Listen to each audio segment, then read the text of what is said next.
Assistant Professor DME, along with my organizing team, Dr. Shuchi Goyal ma'am and Mr. Bhupinder Singh sir, welcome you all to today's session. Our today's session is a part of Peter F. Drucker lecture series. As a part of this lecture series, DME Management School invites esteemed guest speakers who enlighten our students with their expertise and experience. The topic for today's session is how AI is used to provide on-the-job, just-in-time, and personalized skill development training. For the session, we have Ms. Jenny Sarang, co-founder, Myjen AI Private Limited. Ms. Sarang has been living and working in India for 30 years in the fields of training, finance, business development, and corporate affairs in the financial services, consultancy, and manufacturing businesses. For 22 years, she has been creating and conducting developmental and operational training programs, as well as executive coaching and external facilitation. Ms. Sarang is a graduate in business finance from University of Colorado, US, and holds a postgraduate degree in management studies from FMS University of Delhi. It is indeed an honor to have you as a guest speaker for today's session, ma'am. I welcome you to the session. I now request you to share your knowledge and expertise with our students. Thank you. Thank you so much, Rolly. And it's a pleasure to be with all the students and the faculty. And good afternoon to everyone. And thank you so much for that lovely introduction. I'd like to start out with sharing my presentation. So how AI is used. So we start out with the beginning. How AI is used on the job, just in time, and for personalized skill development training. What am I going to cover in this 45 minutes? And we'll take question and answer afterwards for 15 minutes. I'm going to talk about how soft skills are changing and how artificial intelligence is helping us on the job just in time in terms of learning and development and learning solutions. You should be able to give examples of how AI is impacting L&D at the end of the session. And I'm also going to show you a demonstration of two AI coaching products, Speak and Kword, which were developed by our company, Myjen.ai. So in terms of how skills are changing, if we look at 2015 and now 2020, how things have changed in 5 years. In an average soft skill now has only a shelf life of literally 5 years as compared to a number of more years earlier. And if you see some of the changes here, now what's become the most important skills in today's time is complex problem solving, critical thinking skills, creativity, right? And if we see some changes between these two lists of soft skills, you can see that, for example, emotional intelligence was not on the list earlier in 2015, but today emotional intelligence is becoming critical. In fact, emotional intelligence is a set of social skills and emotional skills that we use to influence how others perceive us, how we express ourselves, our personal, social, and develop and maintain relationships, interpersonal skills, how we cope with challenges, make decisions, and how we use emotional information to be effective. So a new skill that's required in this decade. And if we look at number 10, that's also new on the list, cognitive flexibility. So what's cognitive flexibility? It's really about the ability to use different thinking strategies and mental frameworks. And the idea that you're flexible and you're not sort of stuck, you can pick different types of frameworks and directions as you're thinking through a problem and not have one size fits all kind of approach. Now, if we look at, for example, some skills that have dropped off, one skill that's dropped off is quality control. Not that it's not important still, but it's not in the top 10. And even listening, for example, was in the top 10, but is no longer in the top 10 soft skills. It is instead your flexibility and your emotional intelligence. We also see some change, quite a bit of change in coordinating. So coordinating with others seems to be less important in 2020 than it was in 2015. And if we see critical thinking, that's become more important. And negotiation, again, a lot less important, still important in the top 10, but less important. And then if we look at creativity, that's an interesting skill change. Creativity has gone from number 10 to number 3, 7 positions upwards in 5 years, which tells us that really today, and given COVID-19 and the situation we're all facing, this fits in well with what we're seeing at work, in terms of flexibility and college, that we need, to be able to just quickly change and use critical thinking skills to think through problems and have a larger, bigger perspective, and approach it in different ways than traditionally we have approached things. And this is according to the World Economic Forum. So if we look at, for example, now how AI, artificial intelligence, is being used to help learning and development. First of all, one thing that's happened is that 20% of training content will actually come from artificial intelligence. Like today, a lot of newspapers online, writers or people who write in the, in media, are using a huge amount of artificial intelligence to scrape the internet, to come up with content. And so similarly, we're seeing a similar thing, that about 20% of training content now is using artificial intelligence to make training manuals, to write blogs, to write white papers on various different training topics. Gone are the days when it was okay for us to have one size fits all. Today, it's really about personalized learning to suit the learner's needs, not what the business or the university wants to do. So, it's helped a lot of people who are weaker. In fact, artificial intelligence is becoming the great leveler where anybody can access it, and it's also helping to help weaker people have more remedial work. And we're seeing it, us being able to recommend different types of learning modules, and it'll predict the learner's behavior. And then similarly, like you have in Netflix or in Amazon Prime, it starts learning what kind of programs you like to watch. Training will have the same kind of auto-generated content based on algorithms, and will give you the kind of training that you like or you want to learn.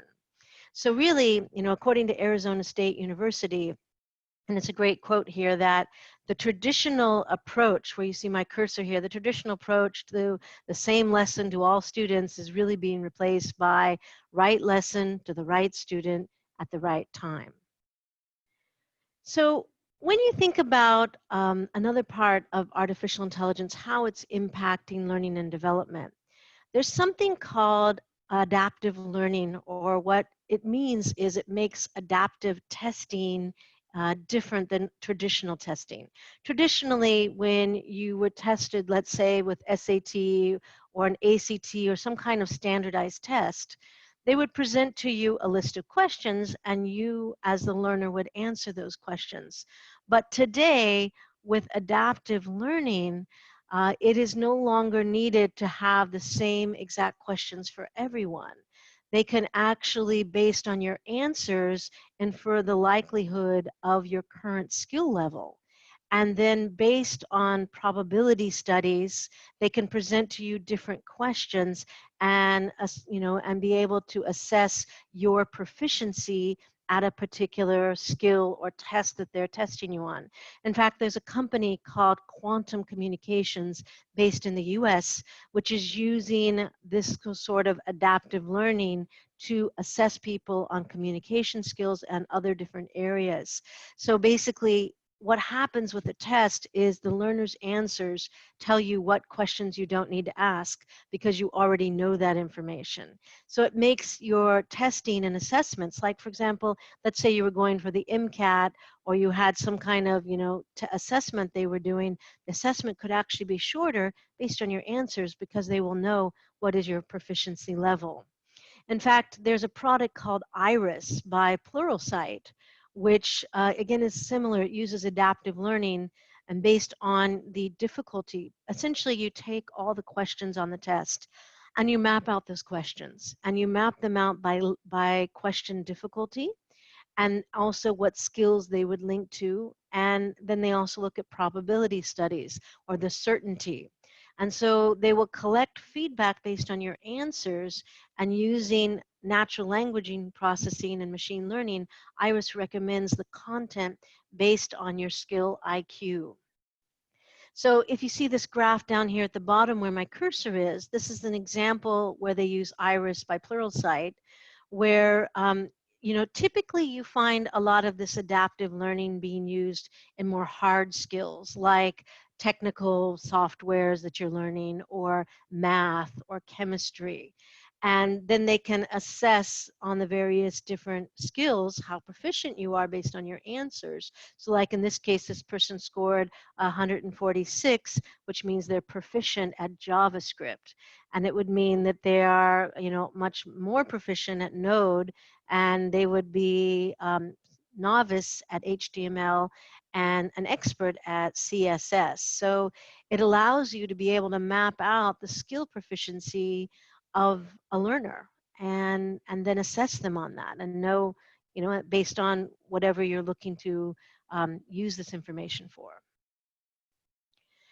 Now, the next thing that AI can help with in terms of learning and development is to create customized learning solutions. In fact, a study at the University of Georgia found that men and women actually learn differently.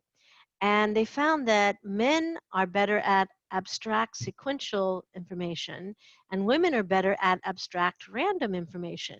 So by using artificial intelligence, they could actually present exactly what the learner would like to know based on their gender, also based on their proficiency and many other things, even based on their learning style. Like you might be a person who just loves to be thrown in the game, so a simulation game might be what appealed to you. Or maybe you're a learner who likes a lot of lecture. That might be a different way, or a classroom training.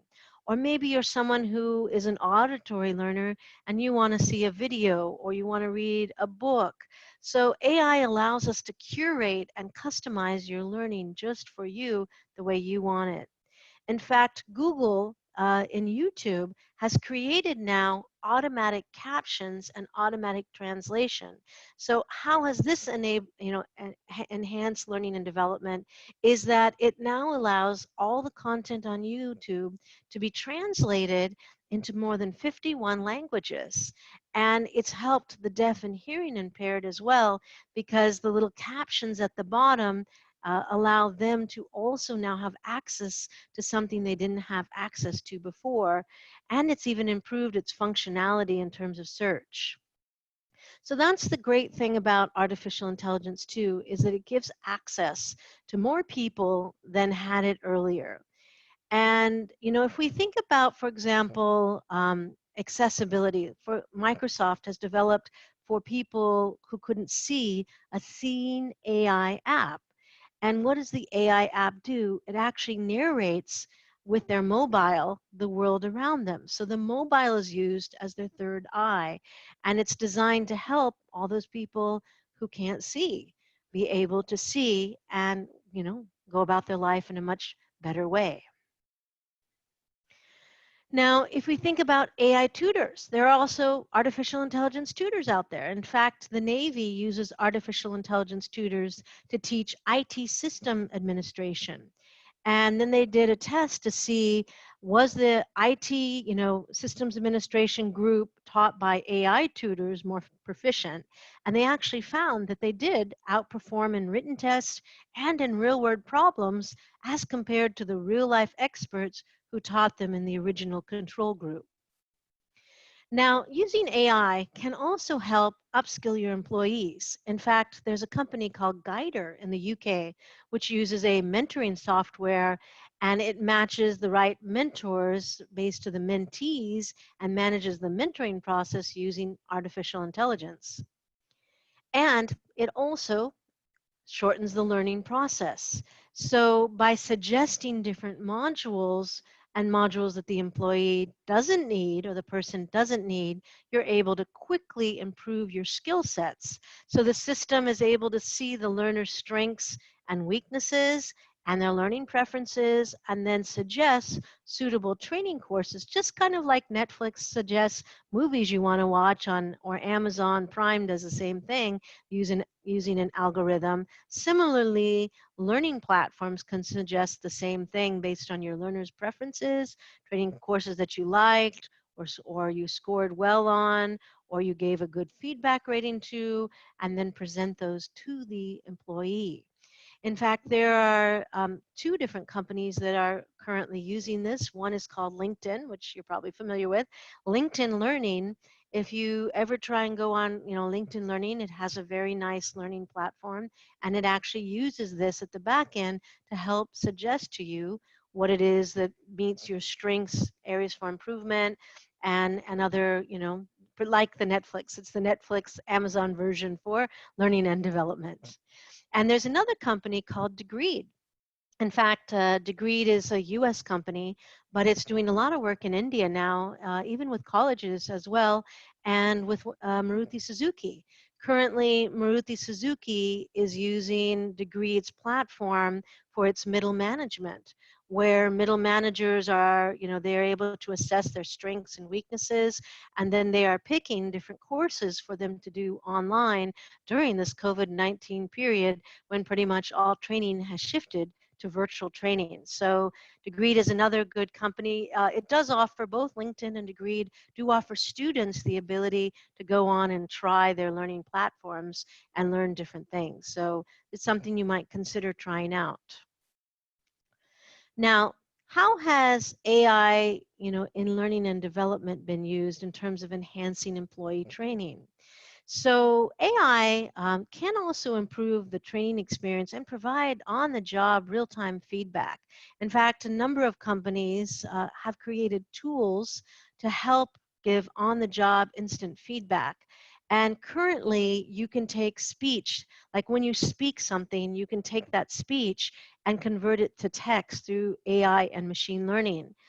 And then users can get feedback on their presentation performance. And that's what our product does, USpeak and Kword. We actually do something similar where we convert speech to text, and then we give feedback to the person on their presentation, on their video. There's also another company that uses virtual reality, and it's called Virtual Speech.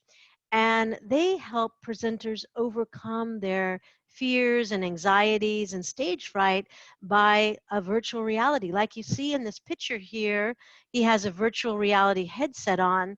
Through a headset, the person imagines themselves as if they're presenting, and it helps them overcome their stage fright, anxieties, and fears by simulating through their virtual reality headset as if they are presenting to that real audience. In fact, 73% of us suffer from stage fright and fears and anxieties when we present. It's a fear called glossophobia. So they're helping through virtual reality, to help people overcome their presentation fright, which is another very interesting thing that's happening in AI in learning and development. So what do employees actually want? How would they prefer to learn? 68% of employees prefer to learn at work, not at home, not somewhere else, but at work. Like students probably prefer to learn at college. And 58% of employees prefer to learn at their own place. So they want it to be at their need when they have it. In fact, 49% of them want it to be exactly at the point of need. When they need help, that's when they want the learning module to be there. So in terms of overall, what is an employee?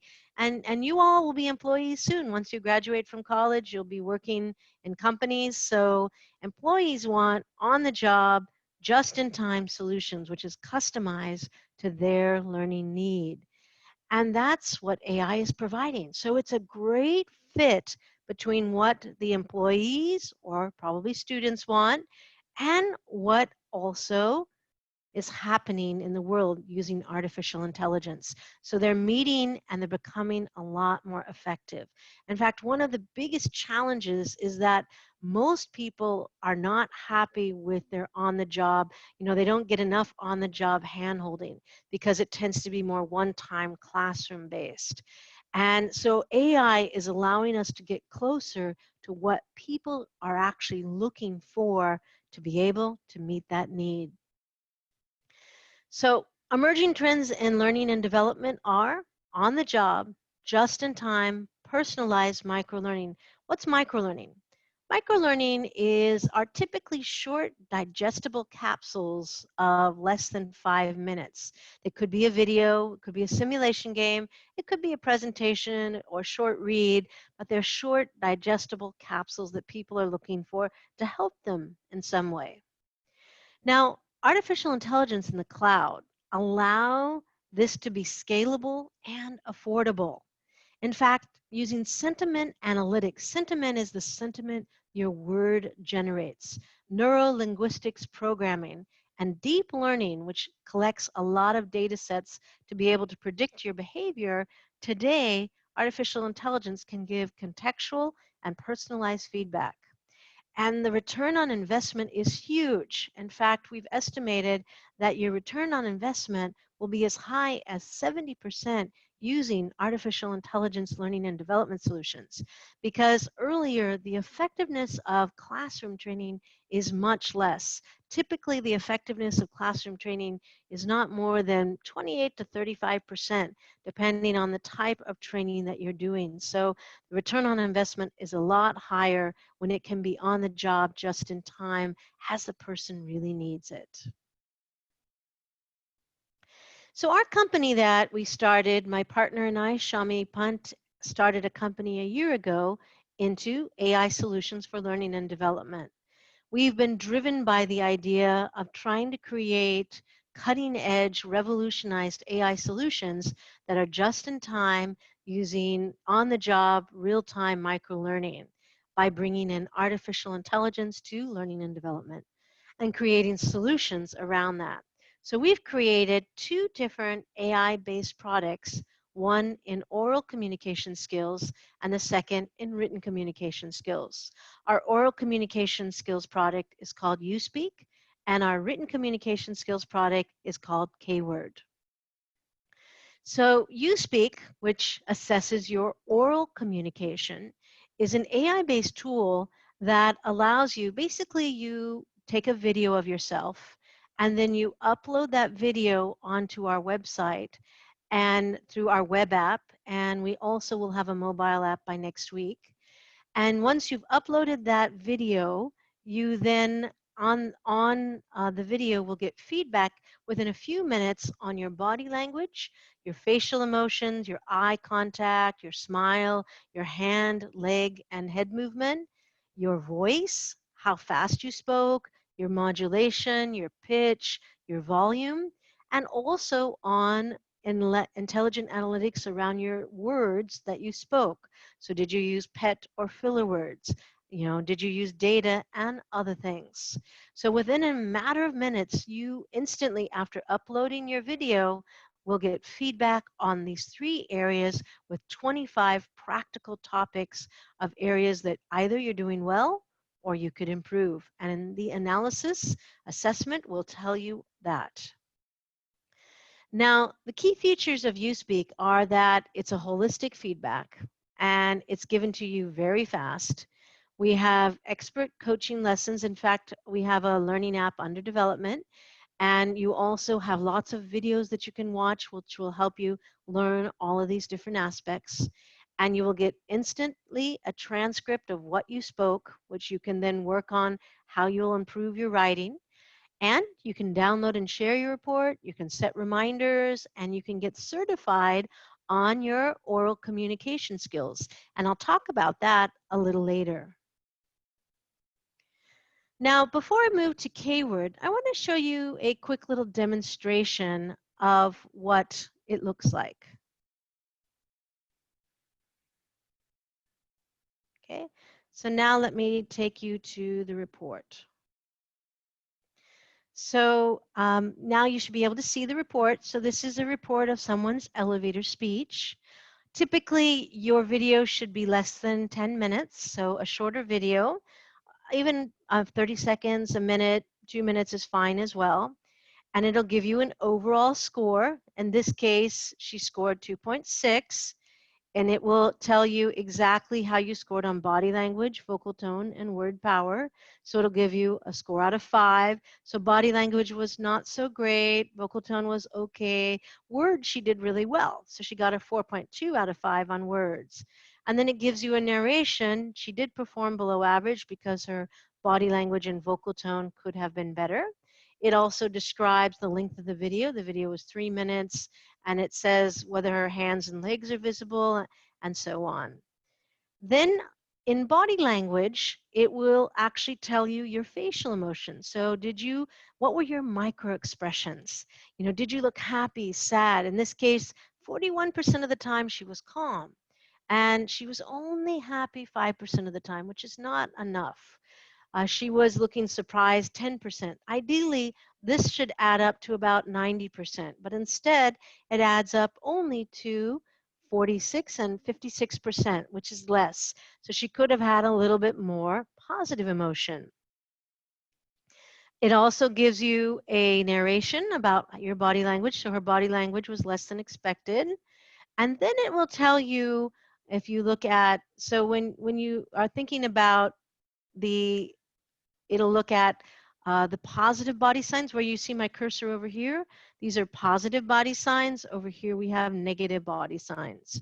So her positive body signs are that yes, her eye contact was good. If you get a green, it means good.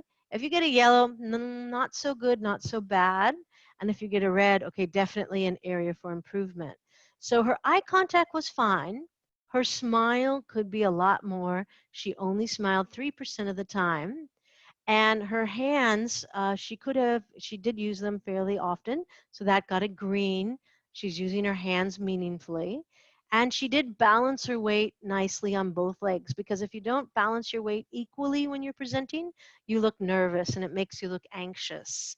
And you can also see through the I button where you see my cursor, it will tell you exactly what the box means. So in this case, it means red.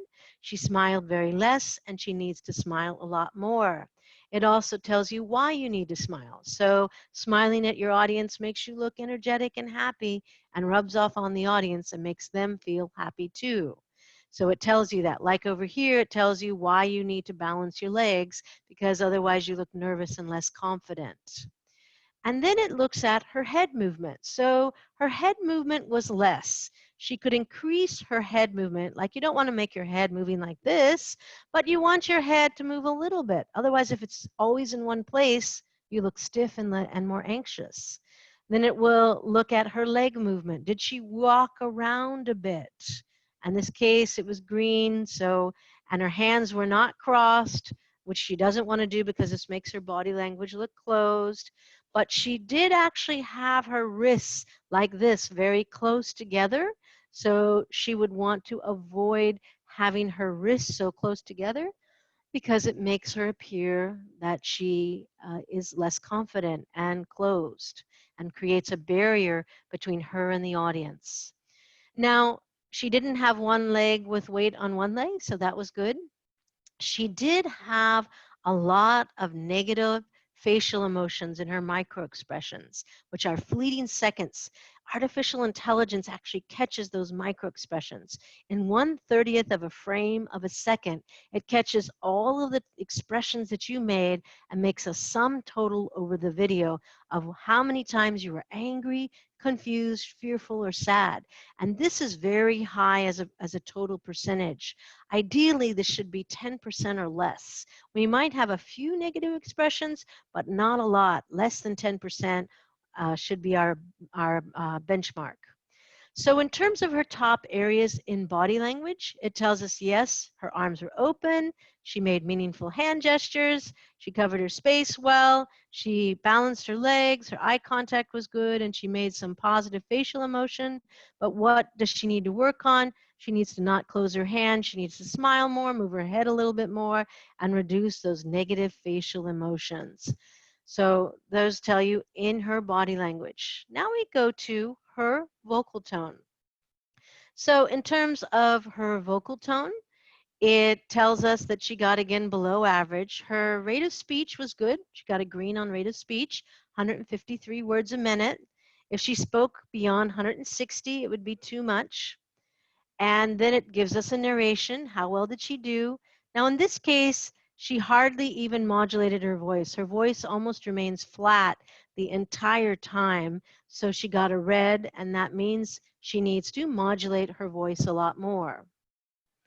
Now, in terms of her pitch was 299 hertz, and her volume was very soft.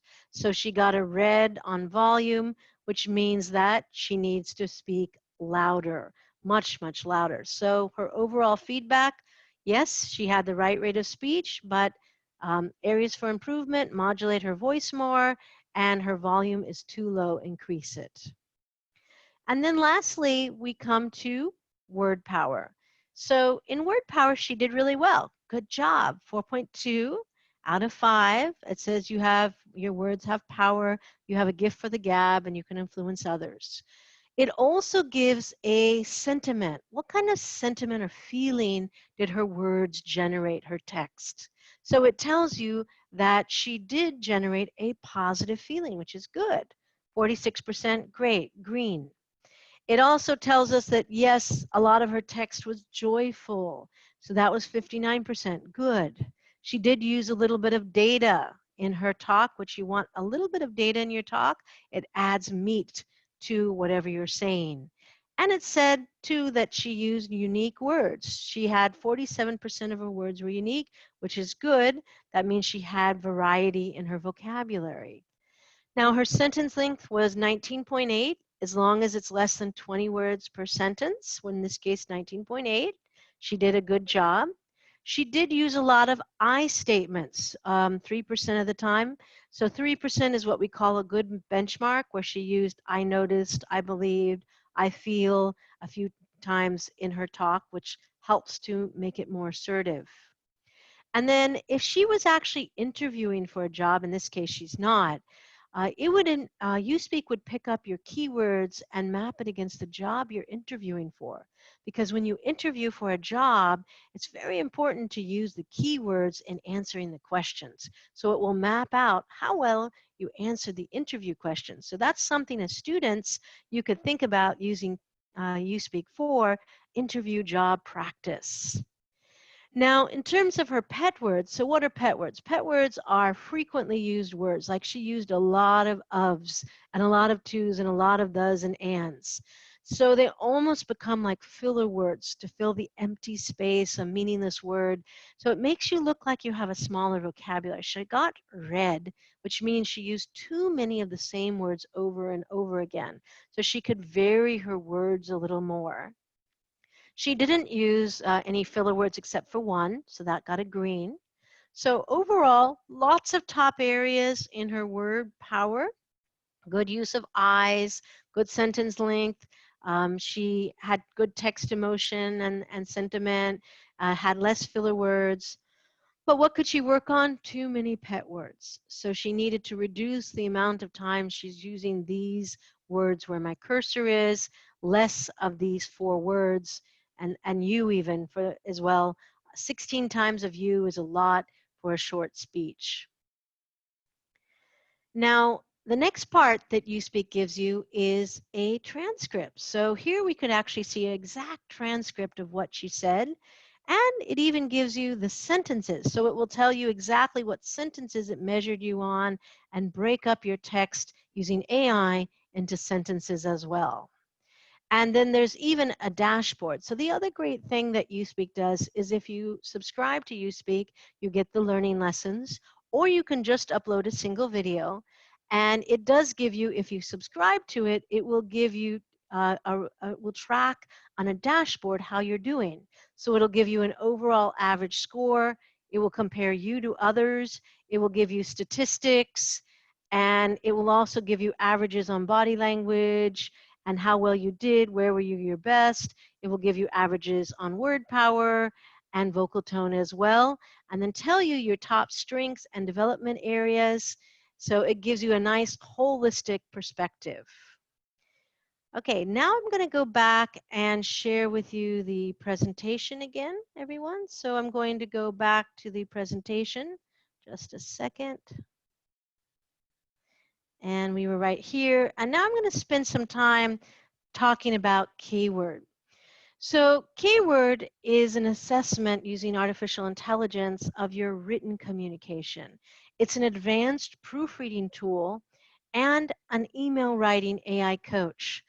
And basically what it does is it takes the 7 parameters on your written communication and assesses you on that. And in addition, real time, it gives you in-body feedback to help you improve your writing. So kind of like, in a Word, you get spelling corrections. Same thing happens with K-word. In body, it will give you spelling and grammar suggestions. It will also tell you if you're using redundant words where one word would suffice. It will help you improve your passive voice and make it active voice and many other suggestions beyond just spelling and grammar. And then if you press the Analyze button, Keyword will then analyze your mail in seconds. And it will give you feedback on your writing style. Was your writing style? How was your opening and closing? Did you use any casual words or abbreviations? It will also tell you your communication style. Were you assertive, aggressive, passive, or passive aggressive? It will give you feedback on clarity and tell you in terms of clarity, was your message clear? How long were your sentences? Were they crisp and to the point? It'll tell you about empathy. Did your email sound empathetic? It will look at your text emotion and sentiment, and it will tell you word statistics, and then it will also tell you about your spelling and grammar if you made any additional mistakes that were not corrected. So Keyword, using our Taz robot AI coach, has a number of great features. First of all, it gives you a holistic, accurate feedback instantly. And you get that instant in-body correction, which you can use on social media. You can use it in once you get the Google plugin for Gmail or Outlook plugin, it works on many different social platforms as well as for your emails. And it also includes that communication style finder, so you'll know how you frequently communicate. And you can get certified in both USpeak and K-Word. It has expert coaching videos to watch and lessons. And we also give you, like the analytics you saw, you can have personal as well as company or college analytics to look at your student body or a group of employees. So now let me take you back again. I want to show you a real live demo. So let me share a new screen and show you what it actually looks like. So just a second. Let me take you to my real live screen and show you K-word. So this is what K-word looks like. So when you're looking at K-word, and this is the overall report that you would see typically, right? You will see an overall dashboard like this where you would have information, and it will tell you overall what is the average of your emails. So it will give you an overall score on the average of your emails. It will tell you how you compare to others. It will have a narration. Your emails are average. You're highly assertive and moderately empathetic. It will also tell you how clarity is good, your writing style is very good, and your spelling and grammar is below average. And then it will map out all of the different emails. In this case, 111 emails have been analyzed, 6 in the current week, and it will give you an average empathy, and it will also tell you about the starter package and what your package details. And then it will tell you your average sentiment. In this case, my sentiment is largely, it is more negative than positive, but it is 44% positive. It will tell you, yes, most of the time I wrote assertively. It will tell you, okay, 24% of the time you were passive and 24% of the time you were aggressive. We are using these IDs for testing. And then you can even see weekly, monthly, and yearly, how are your scores looking. So if I look at monthly, how many of my emails had data points? It tells me how many had 1 data point, how many had 2 data points. It also tells me the empathy in the score, and then it'll give you a nice long list of all your different emails. Then we can look at the analysis of the report, right? So when you were, let's say, you've entered some information, and you've typed hi, and you're looking at, just a second, hold on a second, let me just copy an email, just a second, hold on, and see. Okay, just a second, I'm going to copy an email.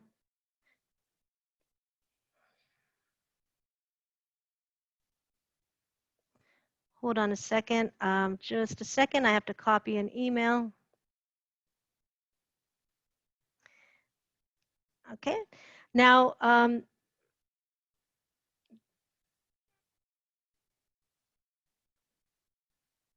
okay. So with the plugin, this works automatically. But if you don't have the plugin, you also have an option to use the text editor, which would allow you to also edit your papers. So you can put long papers into this editor, or you can have emails. So let's say you were writing back to the customer an update. And then what you do is you just press the Analyze button, and within seconds, the information comes. It will give you a report about how this email looks. It also gives you feedback. So where you see here, you see where this is the in-body feedback. So it's suggesting my subject line is disconnected. It's also suggested that I could change this line to could not rather than I have not been. So it gives you different suggestions. This could be could not. This could be I take, which would be more assertive than it takes me, which is a passive voice. And then what it does is it gives you a score. So in this case, this particular email I entered got a very poor score. And it says your email needs a lot of work. Take your time, make the corrections, and only press the send button. So then what happens is you can go down and look at each different area. So when you look at each area, you can see on the clarity score what actually happens. So you have clarity, then you can look at what does clarity mean. It will tell you what do you need to do about it. Then you could get feedback on writing style, and it will tell you what you need to do about that. It will give you feedback on empathy and tell you, avoid sending this email. You need to use more empathetic phrases, and tell you what the score actually means on empathy. It will give you feedback on your text emotion. Your email needs a lot of work. Take your time. And it says before the send button, it's moderately negative, and it tells you the person sounding angry, sad, and fearful. You need to be aware of your negative words and use more positive words to deliver the information. It will also tell you on spelling and grammar, were there any mistakes? So this case, the spelling and grammar was fine. There were no mistakes in spelling and grammar. And then it also tells us in terms of the communication style. In this case, the communication style is strongly aggressive. So the person wrote an aggressive email. We recommend that you avoid sending this email. You don't want to hurt the person's relationship. Because of aggressive words like anxious, disgusted, upset, annoyed, those words could be replaced with neutral ones. And the idea that you want to make sure you're in a positive frame of mind, so wait, don't send your email immediately. So that tells us the communication style. In terms of word statistics, on word statistics, pet words were 8%, filler words were 0, unique words were 75%, which is really good. Total words were 73 in this email. It'll tell us the average word per sentence, whether data was used, and I statements. So all of these allow us to get feedback on each of those 7 parameters and on your email. Like I mentioned, you can use a longer text like a paper. If you want to have your paper checked, it will give you this kind of in-body feedback to help you improve, like a proofreader, but a much more advanced proofreader that can really help you. So with that, let me go back now to my other presentation, just a second, and take you back there, right. So those are some of the features of K-Word: instant in-body corrections, communication finder, and also many other things. Now, you can actually get certified on both K-Word and USpeak, which I mentioned, and we do certify you on various levels: basic written communication, advanced, and highly proficient. Now, what would be the criteria for that would be a certain number of videos or a certain number of emails, and then a certain score, and like finishing the learning lessons and things like that. And what are the advantages of getting certified on K-Word and USpeak? Well, first of all, it is verified, your score, and supported by the data, by the scores that you would actually have gotten based on artificial intelligence in the back end. And it is an industry, you know, we have worked for many years in the industry, so it is an industry recognized certificate. And it will prepare you for a job interview if you use USpeak. It will also help you get that job because you can practice with your video answers of, you know, tell me about yourself, or what are your strengths and weaknesses, or many other questions.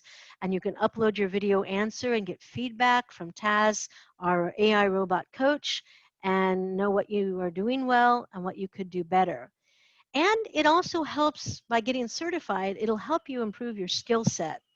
And, you know, communication skills, 80% of your success in your career will be based on your communication and interpersonal skills. So it helps you acquire very important skills for your future job that you want to get after you graduate from college. So how does AI, you know, to sum up all the things that I've talked about, is that how can we compare AI with face-to-face learning? So first of all, AI is 1/10 of the cost. You know, face-to-face learning tends to be time-consuming and expensive. AI is scalable across the globe, and face-to-face learning is not as scalable, much harder to scale. AI has a lot of personalization, a high level of personalization, where face-to-face tends to be less personalization. AI can be on the job just in time, where face-to-face learning and development tends to be, you know, whenever a course is organized. It's infrequent, and it's not based as much on the need of the learner. Now, AI is about upskilling your rate at a lot faster, like we saw the example of Navy, where they upskilled and they learned faster. Where if we look at face-to-face, upskilling is at a slower rate. Your return on investment is higher versus lower. It's available to all. Like we saw, now you have deaf people, or you have people who are blind, or people in different languages who are able to use it, or even people who have, you know, who are more remedial learners are able to use it. Maybe people who couldn't access it earlier, where in classroom training or face-to-face learning, it tends to be more limited in availability to a certain group of people. And AI uses a secure cloud infrastructure, and it allows accessibility from anywhere, anytime, where classroom training, again, or face-to-face training tends to be location bound. So number 9, how is the AI a little less than face-to-face is that you do miss the human-to-human interaction, because it is, you know, robot based. And, you know, face-to-face, that's the advantage that face-to-face learning still has, is there is that human-to-human interaction, as well as peer-to-peer learning, which is an advantage of face-to-face classroom training. So with that, what questions does everybody have? Now I'd like to open it up. Rolly, if you can open it up to questions from the audience. Yeah, sure, ma'am. I'll Thank you. just ask questions which I've received. Okay, so ma'am, one of the questions which we have received is that, you know, when you started with the presentation, You were doing an analysis of skills that were required in 2015 and skills that are required now in 2020. So you spoke about that now there is a need for more EQ, emotional intelligence, and Right. lesser need for coordination skills. So, according to you, what are the other skill sets which the students should learn in today's time so that they become relevant in the job markets? So, what skills should they focus upon? That's the question. So the skills that were there in 2020 are skills that they should definitely focus on. The other skills that I would say, so, for example, it talked about critical thinking, reading about what critical thinking is, understanding emotional intelligence. What does that actually mean? Learning to be flexible and creative. So creativity is one of those things that comes if we keep exposing our mind. There are different ways to acquire creativity. One way to acquire creativity is to expose your mind to various different very diverse backgrounds. Like, for example, let's say you're a programmer and you expose yourself to cooking. That's very diverse. So learning about diverse areas, not just your major area, but something very different than your major area, enhances your creative thinking. Going to places, not just always being in the same place, but visiting diverse places, doing diverse things, having different types of social friends, not just sticking with the same student friends, but actually having very diverse friends who question your thinking. Because we're going into a decade where things are changing very fast. And knowledge, they say now even technical knowledge is outdated in 2 years. So the only way you can try and stay ahead of the curve is to be up on whatever are the latest information in your field and learn to soft skills like creative thinking, communication skills. It's always important to also be a good listener, though it was now not in the top 10. Listening, communication, interpersonal skills are all very important. Emotional intelligence, there are a lot of good books out there you can read on emotional intelligence. I would focus on all those 10 skills that it talked about and communication as well. Have I answered the question, Rolly? Yes, Okay, ma'am, definitely. thank you. Another question which we have received is that, ma'am, during your lecture, you spoke about that 20% of the training content will come from AI by 2020. Yep.